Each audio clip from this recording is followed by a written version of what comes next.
Hello to everyone, welcome to RL academy online classes. आज हम जिस टॉपिक के बारे में बात करने वाले that is about the system, boundary and surrounding. तो आपने सिस्टम का नाम सुना होगा कि इसकी डेफिनेशन कहता है कि anything under consideration is termed as the system. Anything under consideration, इस डेफिनेशन को ध्यान से समझना।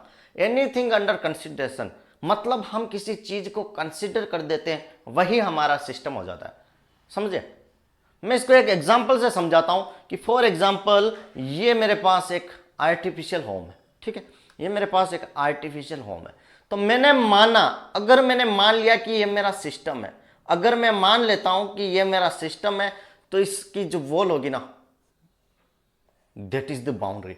मैं इसको कंसीडर करता हूं। फॉर एग्जाम्पल मैंने इस होम को, इस घर को कंसीडर किया, तो ये मेरे लिए क्या हो गया कि सिस्टम, और जो इसकी वॉल है, ये जो इसकी वॉल है दैट इज द बाउंड्री। और इसके चारों ओर जितनी भी चीजें होगी, इस मकान के, इस आर्टिफिशियल होम के चारों ओर जितनी भी चीजें होगी दैट इज द सराउंडिंग। समझे? तो ये जो है दैट इज द बाउंड्री। जो सिस्टम क्या हो गया मेरा, ये हो गया होम। होम की जो वॉल है ये हो गई इसकी बाउंड्री। ठीक है, तो बाउंड्री क्या करती है, सिस्टम को और सराउंडिंग को सेपरेट करती है। मैं खड़ा हूं, मैं इस होम के लिए सराउंडिंग हो गया। ठीक है, आसपास जितने भी रूम में पीछे वाला जो फर्नीचर है, सारे इसके लिए क्या होगा, that is the surrounding. Point clear है? तो बाउंड्री क्या करती है, we separate the system from surrounding. Clear है? That is the boundary. And what is surrounding? तो anything other than system is termed as the surrounding. मतलब system को छोड़ के सारी चीजें सराउंडिंग होती है। फिर से मैं एक एग्जांपल लेता हूं। फॉर एग्जांपल मैं इस कमरे में खड़ा हूं। ठीक है, तो माना, मैं मान लेता हूं कि मेरा ये सिस्टम है। ठीक है, मैंने इस कमरे को कंसीडर कर दिया। तो जिस भी चीज को हम कंसीडर कर देते हैं दैट इज द सिस्टम। समझ में आया?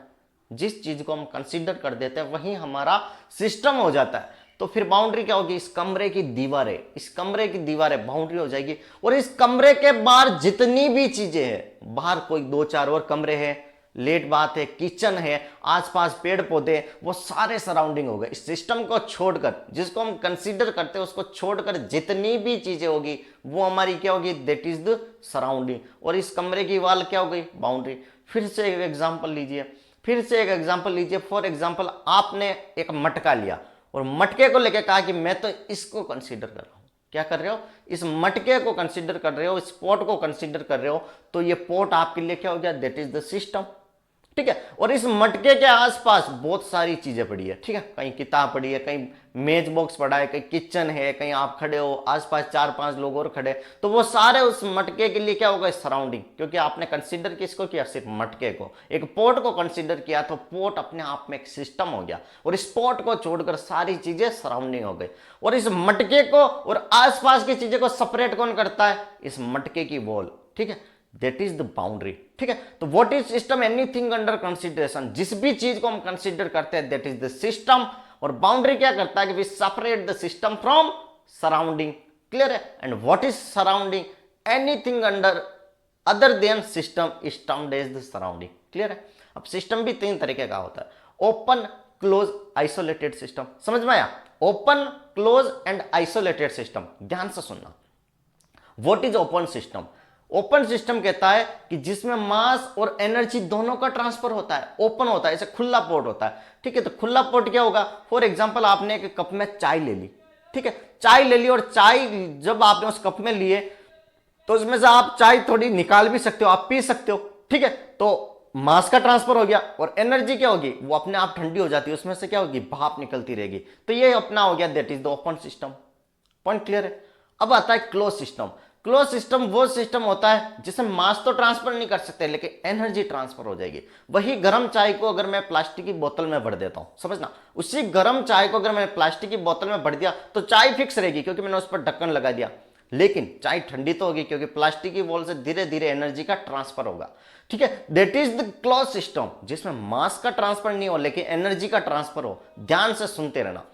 थर्ड कंडीशन आती है, that is the isolated system. और आइसोलेटेड सिस्टम कहता है ना तो मेरा मास ट्रांसफर हो ना ही मेरी एनर्जी ट्रांसफर हो। क्या कह रहा है कि ना तो मेरा मास ट्रांसफर हो ना ही मेरी एनर्जी ट्रांसफर हो। तो मैंने क्या किया, उस चाय को, एक आता ना आपका क्या बोलते हैं,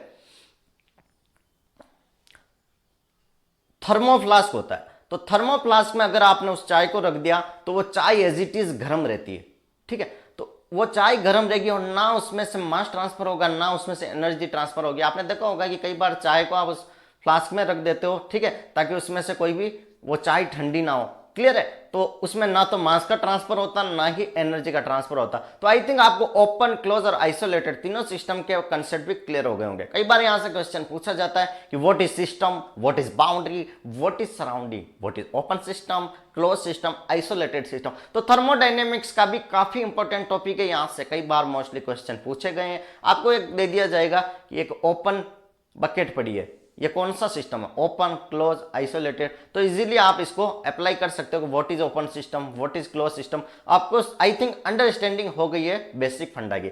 thank you so much. Channel को लाइक, शेयर, सब्सक्राइब जरूर करें, और अगर आपको कुछ भी टॉपिक समझ में नहीं आ रहा है तो कमेंट बॉक्स में जरूर लिख दे, ताकि मैं कोशिश करूंगा कि विद इन 1 to 2 days आपके वो टॉपिक पढ़ा दूं, उसके कंसेप्ट क्लियर कर लूं। Thank you so much.